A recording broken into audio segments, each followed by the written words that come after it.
Hey everyone, thanks for tuning into Engaging Walk. Today is the 10th of May. My name is Drake, and this episode is going to be about the greatest benefit of getting married. I know in yesterday's episode we talked about how men, even though there are so many obstacles in today's society of disincentivizing men to get married, this episode is solely about the most, in my opinion, the single most greatest advantage of getting married, or the benefit.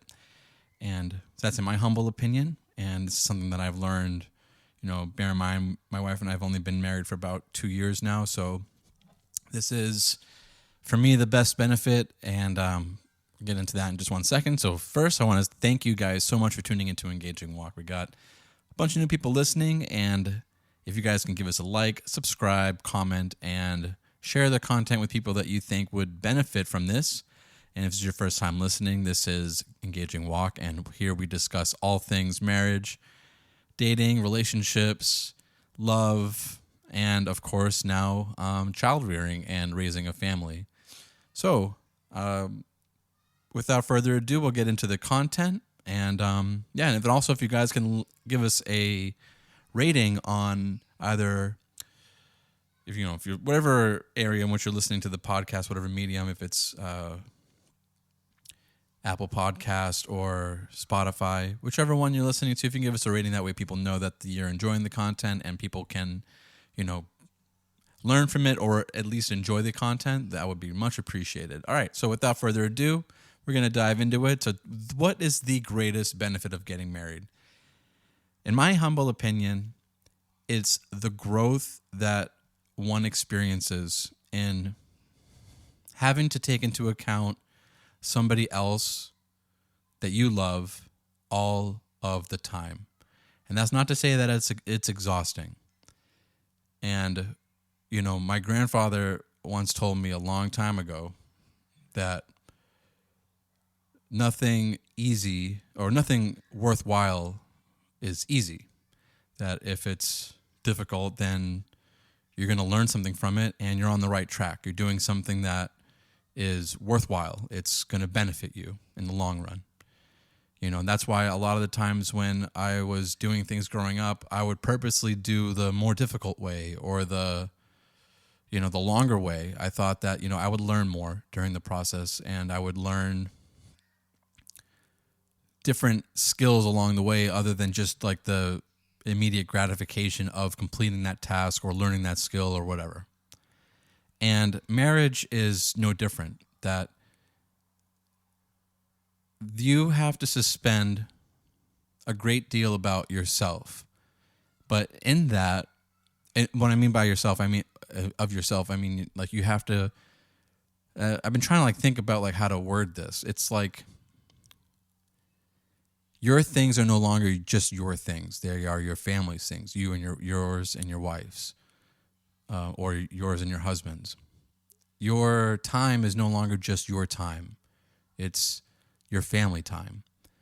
Of course, you're going to have your free time in order to recharge your batteries and, get your own self-fulfillment.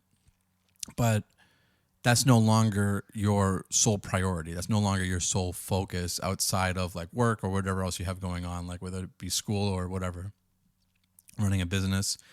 That free time that you have is no longer just your free time. It's the free time that you share or schedule or plan with your spouse.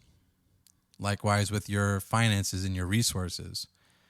And of course, likewise with pretty much everything else in your life. And that constant compromise, that constant thinking about somebody else turns you into a new and mature person, a much more mature person than if you are just always aiming at your own immediate needs, your own gratification, your own will, that there's so much more that can be gained and is gained by that acknowledgement of that other person in your relationship, your spouse, because, there's just so much that goes into how much that benefits you. One, I would have to say, is not just the fact that you grow as a person because you have to take into somebody else's needs all the time and you have to adapt and work around it, but that is such a great benefit. But the side result of that, or the main result of that, is your thinking changes. And I think that one of the main ailments of today's society is people are attached to their ideas. So I'm going somewhere with this, but just hear me out. People are attached to their ideas. Their identity is attached to their ideas. I'm a conservative. I'm a liberal. I'm a feminist. I am a libertarian. I'm a Marxist. I am... You've probably heard thousands of these by now. I'm a leftist. I am a neoconservative. I'm a paleoconservative. I'm this, I'm that. I am my ideology. I'm here to tell you guys that you're not your ideology. You are not your ideology. You are so much more than that. Your ideas are not who you are. That's why it helps if you attack somebody's ideas and not their persona, or like not their personhood, then it goes a much longer way. And being able to shed ideas and not be attached to ideas and use them like tools as opposed to your body parts, or clothing that is, something that everyone's going to see and identifies with you. It's just the same. You're not your clothing. You're not. One person might argue you're not even your body, right? So you're definitely not your ideas. You're a culmination of your experiences and your core beliefs and your faith, your spirit, everything about that. But you're not your ideas. You're not your political philosophy. Those things are, like I said, I think of them more as tools, and I think of them more as like tools that become refined and tools that become more a part of your tool belt. Maybe your more permanent tool belt, especially as you get older. But we should never be attached to our ideas, and I think marriage is something that helps us come to that conclusion a lot faster. And nothing will, speed this process up like planning a vacation together as a couple, because your idea of the vacation might be completely different than what your family's idea of the vacation might be, right? So if you're planning a vacation for yourself, your pre-married self, like the thing that you would like the most to do, it's going to be a lot of times wildly different than where you are with your family. Whether it be because you have a dog now, or because you have children, or because, your wife just wouldn't want to do those kinds of things, or it wouldn't be as fun for her or for your husband, that you meet somewhere in the middle, right? So you're not your idea in that sense. Like, you're not your idea of a vacation. You are not able to just do that one thing, and then if you have such a hard time with it, if you're like, man, this is what I want to do for the vacation, and your wife is like, well, that's not going to work for the family. For the family, we shouldn't be going to Vegas, during like EDM week. We should be going to, maybe Big Bear or someplace that's more family friendly, and have a great time there. And when you're spitballing these ideas and you're trying to get them, you're trying to figure out like, okay, what's the perfect family vacation for us, or what's the best way for us to spend that vacation time together, then you start to realize like, okay, well, the things that I want to do that I'm spitballing as ideas are just ideas. And the less attached I am to them, and the more I'm open to them being refined by my spouse, by the fact that we have children together, a dog, all of those things help refine and mold the idea into something completely different, something that you would not have been able to think of on your own, or something that you would not have even wanted to do on your own. But you're going to find enjoyment out of it nevertheless, because one, you get to spend time with your family, and two, you're all doing something that can be shared in an enjoyable way. And that is much more enjoyable than just doing something that you wanted to do on your own. And this translates not just to marriage, but this translates to business, inventions, innovations, the ability to not be so anchored down to one thing and to pose it as an idea that you're not attached to, but one that, you might be semi-attached to the idea that is your idea, but that idea is not a part of your identity anymore. You are not that idea. And once it gets into the marketplace of work or the marriage or friendship or wherever, whether it be business or innovations or inventions, and then that idea gets molded and refined and changed and it adapts, and it becomes something totally new and something completely different and something that accommodates so many other people than just what you spawn from yourself. And nothing, I think, prepares you for that kind of process to the core of your being, that you have to disassociate yourself from your ideas like marriage does. Because you have to do it all the time. You have to do it when you're going out for dinner. You have to do it when you're going food shopping. You have to do it when you're buying things off of Amazon, shopping. You have to do it when you're planning your family vacations, when you're planning the family and taking care of your dog, figuring out what you want to do for the weekend. You're constantly doing it. And the more you do it, the more detached you become from your ideas. That's not to say that you don't value them, but they are no longer a part of your identity. And again, nothing prepares you like that for marriage. And I think a lot of society's problems would go away if people were less attached to their ideas and were not able or didn't associate them as their personalities. Okay, well, that's all I got for you guys today. It's a quick one, but I might have glossed over this one, or I might have completely missed it in yesterday's episode. But as I was reflecting on yesterday's episode and thinking a lot more about it, I came to the conclusion that this deserves its own time and its own accent, if you will. So I'm really glad to be able to share this idea with you.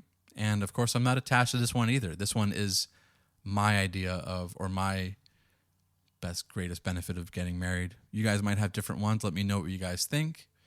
And if this resonates with you and you felt a similar way, let me know about your process of not being attached to your ideas and positing things to your wife or to your husband and seeing their reaction and going from there.